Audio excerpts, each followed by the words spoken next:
Quiet on the set, please. Camera speed. Sound production, take one. And action! Welcome to From Beneath the Hollywood Sign. If you love old movies, Hollywood history, or the golden age of filmmaking, you've come to the right place. This is the podcast that talks about amazing stories of Tinseltown from another era. Hear fascinating conversations with writer-producer Steve Cubine, who quite literally lives just beneath the Hollywood sign, and actress-writer Nan McNamara. Now your hosts, Steve and Nan. Hey everybody, welcome to From Beneath the Hollywood Sign. We have a great show for you today. Hi Nan. Hey, Steve. We're talking about one of my favorites today. Oh, I love this man so much, and I've gotten to know him so much better through this podcast. Oh, he's so good. He Yeah. truly is one of my favorite actors, and I'm very excited that he's going to be our August Star of the Month. Yes, yes. You know, in movies, there's these certain actors that they sort of announce themselves the minute they walk on screen. Like the minute you see Clark Gable on screen, you see that rakish grin, you see that mustache, you know that's Clark Gable. and Cary Grant, all that man has to do is utter one syllable with that upper crust British accent, and you know that's Cary Grant. So true. And even, Gary Cooper, who was so stoic and so laconic, all that man has to do is lean up against the wall, and before long, the entire movie has rearranged itself around him. Yes. That's just the presence he had. Well, Van Heflin was not like that. He was very, very different. In fact, he almost seemed like the guy who accidentally walked onto a movie set on his way to the accounting department. He was every man, and I mean that in the most complimentary way I can utter. Yeah. Yes, true, very true. Well, he wasn't tall, right? Nope. He wasn't classically handsome. No, but he had a look. He had a look, Yeah. and he could be very handsome in certain roles. His face was broad and slightly battered looking. He did look like he'd lived a life, even at a very young age, right? He had stories. Yeah, he looked like he could be 10 years older than he actually was, depending upon the film. MGM, a studio that manufactured beautiful people, they really didn't know what to do with him. Yeah. I mean, it was kind of difficult. He should have almost been with Warner Brothers because he would have. Yes, he I agree would with have you. fit in He's a more little of that more. gritty, down to earth kind of actor. Yeah. He looked more like the local banker or the little league coach, than Your best friend's dad growing up. or the businessman, the insurance guy, Yes. right? That your mom and dad go to, rather than this bona fide movie star.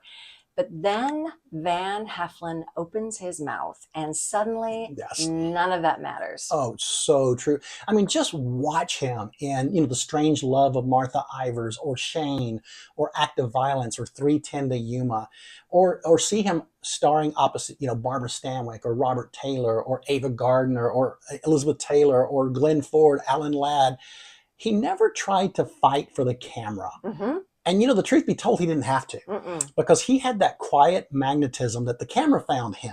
And eventually, audiences, their attention basically drifted to him. He just would quietly pull you in, which was, so interesting. I think that's probably the secret of Van Heflin. He didn't play movie stars. He played real men.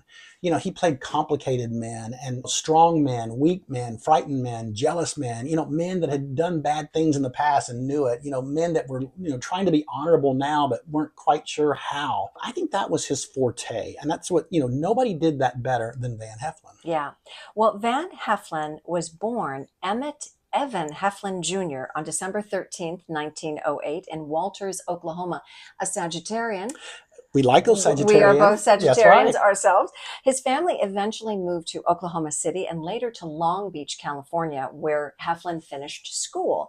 Somewhere along the way, the Oklahoma boy developed a fascination, not with movies, but with the sea, that would remain with him for the rest of his life. I guess Oklahoma, I know, and sea. the water just draws him. Well, this wasn't some Hollywood star hobby where an actor bought a yacht and then posed beside it for photo play. And then sold it the next week. Right. Heflin actually went to sea. He spent time sailing to South America, to Alaska, and he eventually qualified as a third mate. Years later, he would joke that when he first tried acting, he decided that as an actor, he was a pretty good sailor. Well, we beg to differ. We do beg to differ. I mean, but the funny thing is acting didn't initially interest him. I mean, he wasn't that kid that stood up at 5 years old at the family dinner table and said, "I'm going to be a star." That wasn't him at all. I mean, his path to film acting was considerably less direct. I mean, he entered the University of Oklahoma as a pre-law student, was going to be a lawyer. But then his senior year, he discovered the drama department and he got cast in a couple of plays, and soon the acting bug bit him.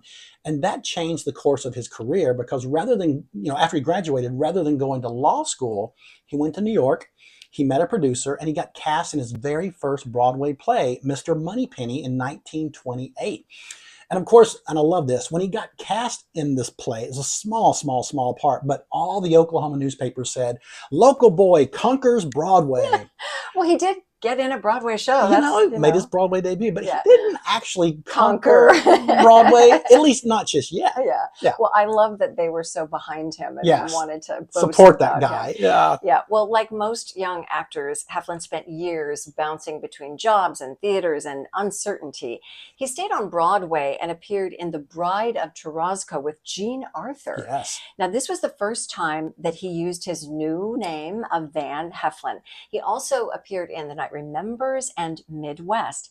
When acting failed to provide the security or perhaps the satisfaction that he wanted, the sea would occasionally call him back. And eventually, Heflin became serious enough about his craft to study drama at Yale, which is very impressive, very Yes. prestigious. Heflin was building himself as a stage actor, and the training showed.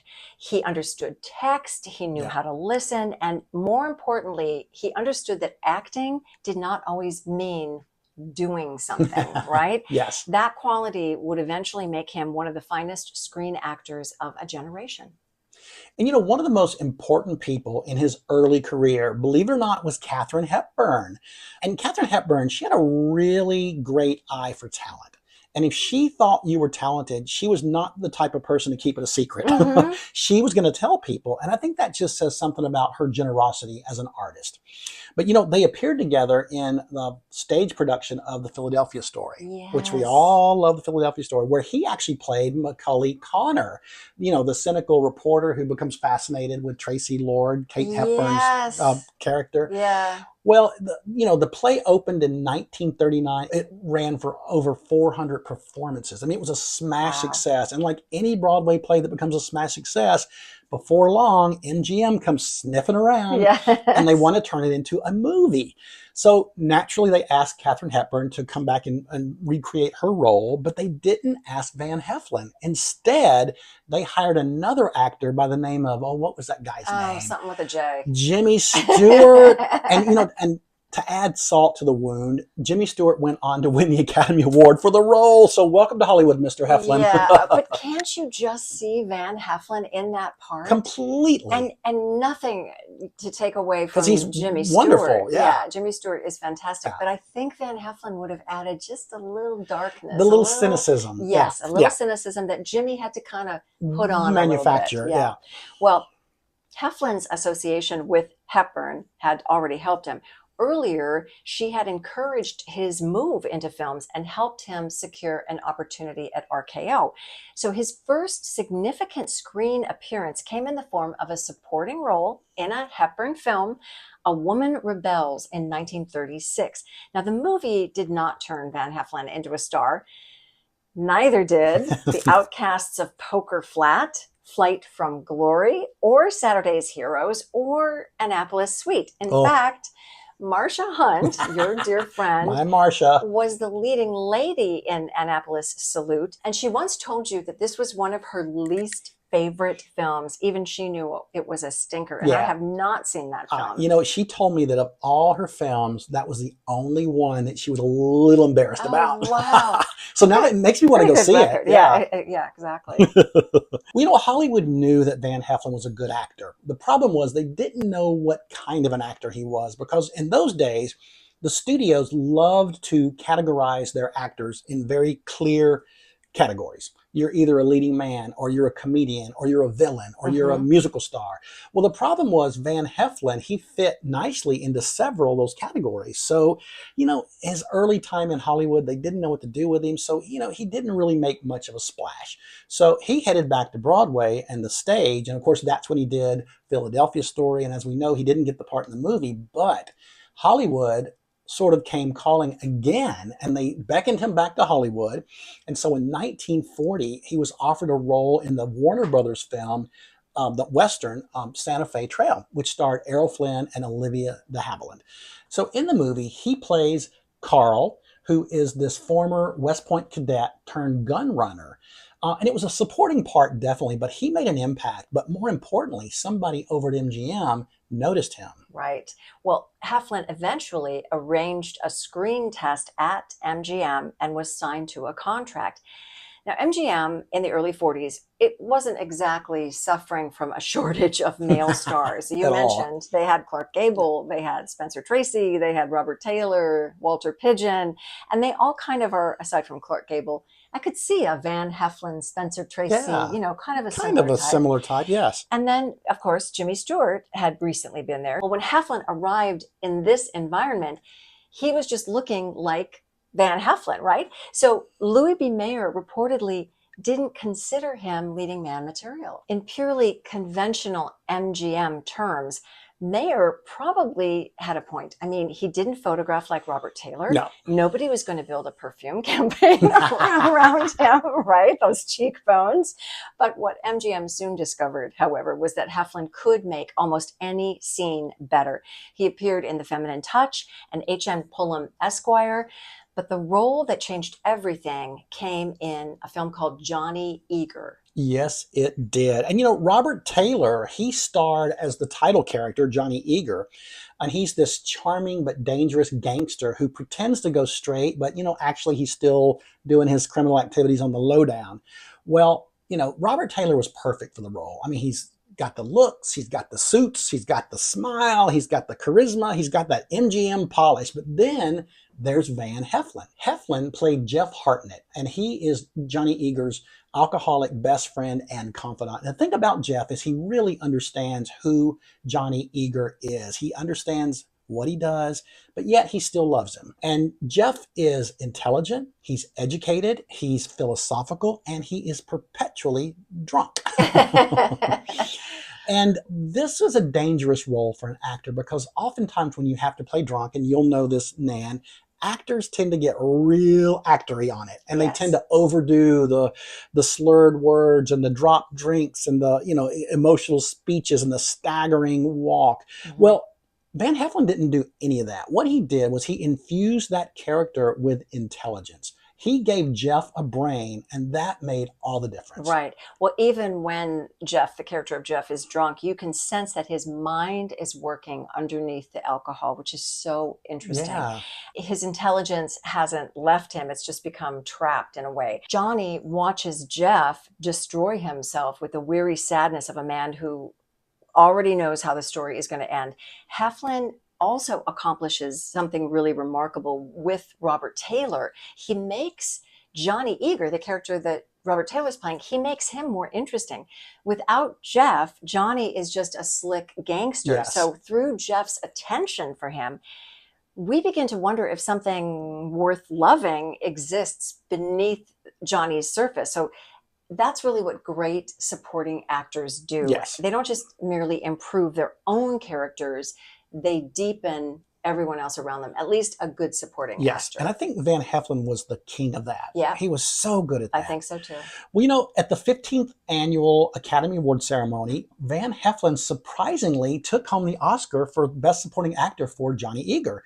And he had some formidable competition. I mean, he beat out Walter Houston for Yankee Doodle Dandy, and he beat out Frank Morgan for Tortilla Flat, and William Bendix for Wake Island, and even my favorite, Henry Travers for Mrs. Miniver. Yes. So not so bad for a young upstart, Exactly. But, winning the Academy Award, it certainly changed his standing in Hollywood. But here's the thing about Van Heflin. It didn't change him. Mm-hmm. I mean, there's certain actors, the minute they win an Academy Award, it becomes part of their name. Academy Award winner, blah, blah, blah. He wasn't like that. For Van Heflin, it was all about the work. It was all about the craft of acting. And so he just kept his head down and he just kept working. Mm-hmm. Well, MGM moved him into leading roles, although the studio's uncertainty about him never completely disappeared. He starred in mysteries such as Kid Glove Killer, again with Marsha Hunt. Such a good movie. I love that movie. And this pairing did give Marsha one of her favorites. Yeah. So they were redeemed in their movies together. Yes. She loved the film. She loved Van Heflin. She loved him. Yes. He also starred in Grand Central Murder with Patricia Dane and Seven Sweethearts with Katherine Grayson, and again with Marsha Hunt. She's one of the sisters, yes. And then MGM handed him maybe one of the most unusual assignments of his career. President Andrew Johnson in Tennessee Johnson. Right.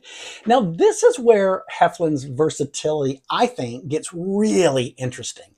Because, in the course of a very short amount of time, he's already played, an alcoholic intellect, and he's played a crime investigator, he's played a romantic lead, and he's played the United States president. And the thing is he's convincing in every single role. I think that just talks of his versatility, and it just talks about how good he was. So in 1943, he's asked to appear opposite Judy Garland in Presenting Lily Mars.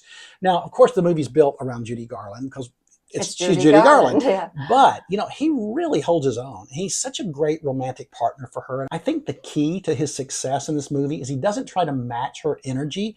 He actually grounds her. And I think this can be said a lot for Van Heflin and his career. He tended to ground people and ground situations and ground movies and make them very, very real. Well said. Well, just as Heflin's movie career was gaining momentum, World War II interrupted it. Heflin served in the United States Army Air Forces, working as a combat cameraman with the 9th Air Force in Europe and in military motion picture units. Now, for a man who had spent years pretending in front of the camera, the war put him behind one under considerably more serious circumstances. So when he returned to Hollywood, something about him seemed perfectly suited to the darker movies emerging in the post-war period. He really did have that kind of innately in him. Innately. And with the change of American movies post-World War II, the optimism from the early war years was fading and film noir was flourishing. Returning soldiers and shifting social roles and anxieties about the future had created an audience willing to accept more complicated heroes. And Van Heflin had been playing complicated men all along. So now Hollywood caught up with him, and it was sort of the perfect marriage between them. It really is, because I think after the war, his roles get more interesting. Yeah. And before we talk about, I think what you and I both consider a quintessential Van Heflin role, it's time for this week's Hollywood Pop Quiz. And the pop quiz question today is, Van Heflin wasn't the only Heflin who was an actor. He actually had some famous relatives. Can you tell us who was his famous sister? And he's got a couple of famous nieces and a very famous nephew. Who were they? Well, we'll be right back with the answer to that and more about the wonderful Van Heflin after this.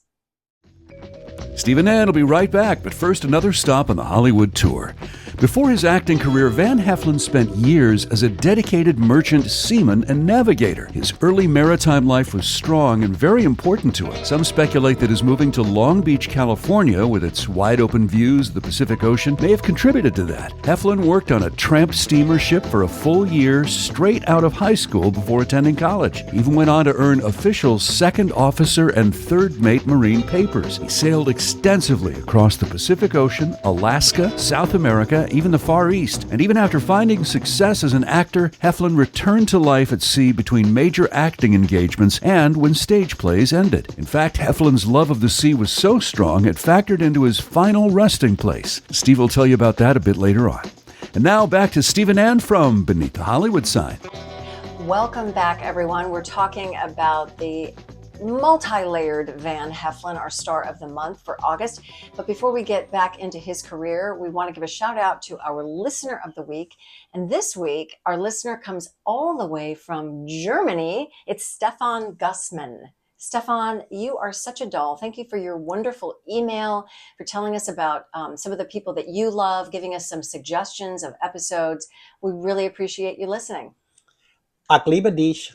Oh, look at him. Stefan. Well, before we left, we were talking about what a movie that Nan and I both consider like a quintessential Van Heflin movie. And if I had to choose one, well, first of all, it's impossible because he made so many great movies. But I think I would choose this one. And it is, of course, The Strange Love of Martha Ivers. This is a movie from 1946. And most people think about this movie, they think about Barbara Stanwyck. She's the star and she gives this cold, controlling performance that is, it just stays with you. It also starred Elizabeth Scott and in his screen debut, Kirk Douglas. Well, Van Heflin plays a guy named Sam Masterson in this movie. And he's a guy who left his gothic small town years ago, but he gets kind of lured back and he gets sort of entangled back into the web of Martha Ivers, played by Barbara Stanwyck, and her husband, Walter, played by Kirk Douglas.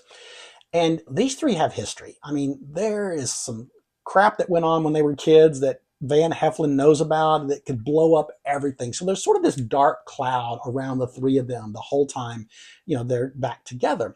Well, in the movie, his character's tough. Sam is tough, but he's not invulnerable. He does have a heart. And I think you see a lot of that with his interactions with the character played by Elizabeth Scott. But he's also, he knows how to handle himself. He's been around the block. He's a little jaded. So he's not intimidated by Martha's money. He's not intimidated by Walter's position. And what's so beautiful and what Van Heflin does so well is you really see the emotional weight of this 20-year relationship and the secrets and the lies and the love and all the things all in a big, complicated bottle of emotion that he just shows so beautifully. It's such a great film. Such a great performance. Well, Heflin's unusual qualities as a romantic leading man were put to particularly good use in Green Dolphin Street in 1947. The film is a glorious MGM production. Romance, Epic. Earthquakes, Yes, epic. New Zealand, mistaken identities. Donna Reed becomes a nun. Say no more, right? In other words, subtlety is not the primary thing here. Well, Heflin plays Timothy Haslam opposite Lana Turner. On paper, Heflin and Lana Turner, that should not work, right? No. She's one of MGM's, supreme glamour creations. He looked like he might be able to fix the car that needed an oil change for her, right? Fill her up. But that's exactly why the pairing works. Yeah. Heflin brings emotional credibility to this MGM fantasy. Yeah. And the same quality you can see in BF's Daughter, which once again reunited him with Barbara Stanwyck, and also in Madame Bovary, where he played Charles Bovary opposite Jennifer Jones, and in one of my all-time favorite performances of his, Act of Violence, 1948, directed by Fred Zinnemann, where he plays the husband of Janet Leigh, and he is this small town, very respected citizen in this California town, but he's got some secrets in the past that are starting to catch up with him in the form of Robert Ryan. Mm-hmm. Such a good performance. But the thing about these movies, Van Heflin was really good at playing husbands. And I'm not talking about the glamorous husband or the fantasy husband. I'm talking about the husbands that get up every day, put on a suit and tie, go to work, earn the paycheck, support their family, husbands that worry about finances and husbands that worry that they don't understand their wives and husbands that, are complicated. Yes. And these type of husbands, Hollywood very seldom treated with any type of glamour. But portraying them was exceedingly difficult, and nobody did it better than Van Heflin. Well, by the end of the 1940s, Heflin's relationship with MGM was coming to an end. The studio system itself was beginning to change, and actors were seeking greater control over their careers. So Heflin left MGM and entered what may be the most interesting period of his screen work. Without the studio trying to decide where is he going to fit, is he a leading man, is he a character actor, Heflin simply became an actor. Yeah, very well said. Now, in Joseph Losey's The Prowler, 1951, such a good movie, he gets to play one of his dark characters, and he did this really well. I mean, he plays this guy named Webb Garwood, and he's a police officer who has this encounter with this lonely but married woman played by Evelyn Keyes. And of course, what happens when a police officer meets a lonely married woman? We know that there's story. Obsession, and then there's murder. because that's what film noir is all about. Right. But the thing about his character, this Webb Garwood, he's not a good guy who's misunderstood. Oh, no, no, no. He is dangerous. Yeah. But the beauty of Van Heflin, he didn't play it like a traditional villain that Hollywood would expect him to. We can almost understand his resentment because he feels like the world owes him something. He looks around and he sees all these people that have all these material things, and they have happiness and they have relationships. And he thinks those are all the things that he should have but doesn't. So it's really interesting to watch him as he navigates these feelings, and we can almost kind of relate to it. You're almost sympathetic. Almost. Then he does some really bad crap. But he really makes his character self-pity almost toxic, and it really is one of his best performances. But a few years later, he tops this performance with the movie we're going to talk about next, which of course is Shane. Shane, George Stevens' Shane, released in 1953, contains one of the most famous Western heroes in movie history. Alan Ladd rides out of the mountains dressed in buckskin, and he is mysterious, and he is handsome, and he is deadly. And Van Heflin plays Joe. Now, Joe owns a farm. Guess which role is harder? I know. It's really, that's the truth. It's so much harder. Heflin's performance in Shane, it's a masterclass in generosity. He is a homesteader. He's trying to build a life with his wife, Marion, played by Jean Arthur, and their son, Joey, played by Brandon DeWild. And when Shane arrives, Joe really welcomes him with open arms. Totally. But gradually, there's a very complicated triangle that begins to develop. Marion is, I'm going to say it, she's attracted to Shane. Well, look at it. Well, he's not as tall, though, as Van Heflin, that's for sure.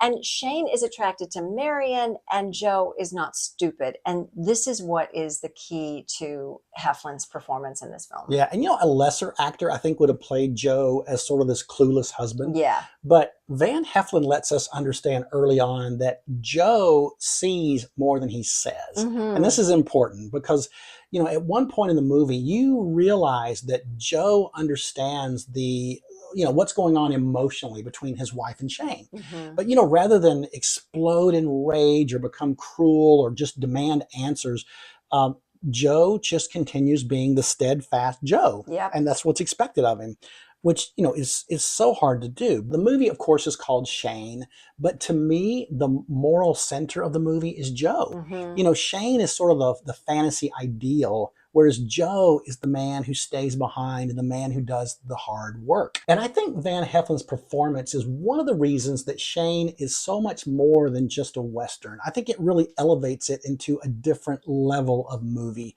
And I think that, his performance also gives the movie something really solid to stand on. Yeah. Well, after Shane, Heflin became increasingly associated with Westerns, Yes. which makes sense.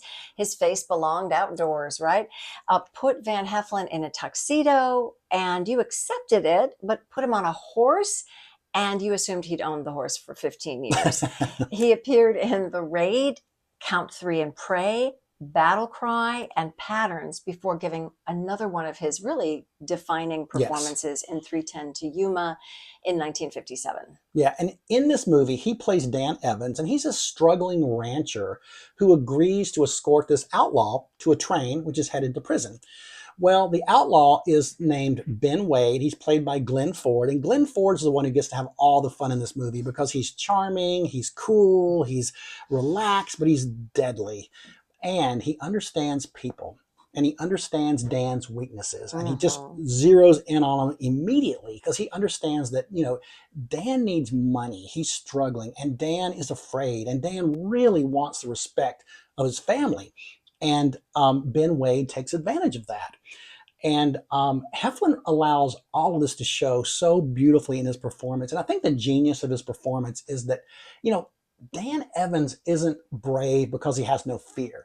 Dan Evans is brave because he is terrified. Yeah. And he feels like he has no other choice. Right. And that's a very different thing, a different quality that he, presents so beautifully. Yeah, it's really true. It sounds like a familiar observation about courage, but Heflin makes it physical. Yeah. When you watch his body as the movie progresses, the tension settles into him, his face tightens, his movements become more deliberate. Yes. Dan is trying to hold himself together, and there's nothing romantic about it. And that makes his courage enormously moving. Yeah, absolutely. Now, away from the screen, Van Heflin lived a pretty quiet personal life. His first marriage to an actress named Eleanor Shaw, it ended in after about 6 months. But then in 1942, he married another actress named Frances Neal, who was under contract at RKO. And they ended up having 3 children, 2 daughters, Vanna and Kate, and a son, Tracy. And they stayed married for 25 years, eventually divorcing in 1967. Well, the sea remained one of Heflin's great passions. So did the outdoors. He enjoyed fishing and hunting and retained something of that restless sailor who had once traveled to distant ports before Hollywood knew his name. Perhaps that explains why Heflin never appeared really consumed by his stardom. Yeah. Some actors seem unable to imagine a life outside of the camera, and Heflin really already had one. Yeah. He appeared in another great Western, Gunman's Walk, in 1958. Heflin plays rancher Lee Hackett, who spends so much time trying to keep the violent streak of his son Ed, played by Tab Hunter, who is so good in this So movie. mean. He's trying to keep it in check. He neglects the good son, played by James Darren, who is also excellent in this film. Well, when bad son's temper results in the death of an innocent Native American played by, I'm so sorry, Bert Convy. Nothing bad about Bert Convy, but he's not a Native American. That is so wrong Yeah, on so many levels. Pretty wrong. Anyway, Lee tries to best cover his son's track by making a deal with an unscrupulous horse trader played by Ray Teal, who falsely testifies on Ed's behalf. We talked about this film in episode 87. Yes. Heflin in this film, once again, shows such great range. He plays this father who loves both of his sons, but his priorities are completely out of whack. Yeah. And Tab Hunter really looked up to Van Heflin during the filming of this, really admired his professionalism. Tab Hunter was quoted as saying, Van was a powerhouse. He was a fabulous actor and a terrific human being. Oh, I love that. I love that. Well, throughout his career, Van Heflin kept going back to the Broadway stage, which wasn't unusual for actors during that era. But I think for Van Heflin, the Broadway stage provided something that Hollywood maybe couldn't. Because on the Broadway stage, nobody cared if your face looked like it belonged on a magazine. It was all about the work. It was all about acting. And that's what he was all about. It was that. Now, in the early 1960s, he had another huge hit on Broadway called A Case of Libel. Now, this ran for over 200 performances, and I think it really reminded people that probably Van Heflin's heart belonged on stage. And he did continue, though, to work extensively in radio and in television. Well, and for a brief period in 1947, he actually played Raymond Chandler's Philip Marlowe on radio. His voice was particularly well suited to the character. He was, intelligent, slightly weary, and capable of suggesting that the speaker had already considered 3 possible answers before choosing the right one. Well, television also provided additional opportunities in the 50s and 60s when Hollywood's traditional studio structure was rapidly disappearing, and Heflin adapted as he always did. Yeah. Now, he appeared in, The Greatest Story Ever Told and Once a Thief, and even in the remake, the 1966 remake of Stagecoach, which starred, and I'm not making this up, folks, Bing Crosby and Anne Margaret. Okay. All right. But, he continued to work in Europe. He appeared in television, but then one last final incredible role falls in his lap at the very end of his career. And of course, that is in the 1970 movie Airport. Now, of course, Airport helped shepherd in the whole disaster movie movement that took over the 1970s. And it had this incredible all-star cast. It was Burt Lancaster and Dean Martin and George Kennedy, Jacqueline Bisset, Gene Seberg, Dana Winter, Barbara Hale, Maureen Stapleton, Helen Hayes, and Van Heflin. I remember seeing this film as a kid. Had no idea who Van Heflin was. But I remember that performance. It was chilling. It was chilling. But yet your heart bled for him. I know. Yeah. And as a kid, to kind of understand that, it just says so much about who. Now, it doesn't say much about me, but it says a lot about Van Heflin, right? Well, he plays D.O. Guerrero, a desperate, mentally unstable man who plans to detonate a bomb aboard an airplane so his wife can collect the insurance money. Oh. And once again, he's playing a man who believes that life has defeated him. But Guerrero is not Webb Garwood from The Prowler. Nope. Webb's resentment is aggressive. Guerrero's has collapsed. This guy has given up. He's given up. He Yeah. looks exhausted in that film. And that really is the performance. Yeah. I mean, it's just absolutely riveting. He's a man who's run out of options, dignity, and hope. And Heflin never asks us to approve of him, but he makes it impossible to simply dismiss him as the man with the bomb. Yeah. It's so much more than that. And then Maureen Stapleton enters the story as Guerrero's wife, and just their scenes, even though they're not physically So together, good. they create one of the storyline's strongest emotional threads. Stapleton was nominated for an Academy Award for her performance. Heflin was not, which is shame. It should have been. Yes. It was the final feature film of a career that had begun 34 years earlier opposite Katharine Hepburn. Yeah. And then on June 6, 1971, Van Heflin was swimming in his pool and he had a heart attack. And so he was rushed to the hospital in critical condition. He ended up being in a coma for 7 weeks, and he finally passed away on July the 23rd, 1971. He was only 62 years old. And per his life, he wanted, no publicity. So he asked for no public memorial, no public funeral. He just wanted his ashes scattered at sea. And so the sailor returns to the sea. And I think that's just the most appropriate place for him to be. It really is. He presents a really interesting problem, I guess, for classic movie fans, in that everybody knows him, but not everyone knows him, right? Yeah. And you mention his name to a casual viewer, which is kind of one of the things we love to do on this show. And you just receive a blank expression. Yeah. You show them a photograph and they might hesitate, and then you say the husband in Shane, or the Yes. rancher in 310 to Yuma, Yeah. or the guy with the bomb in airport. Of course, that guy. Yes, Van Heflin. Yeah. His career lacks the easy narrative Hollywood history prefers. He wasn't a matinee idol No.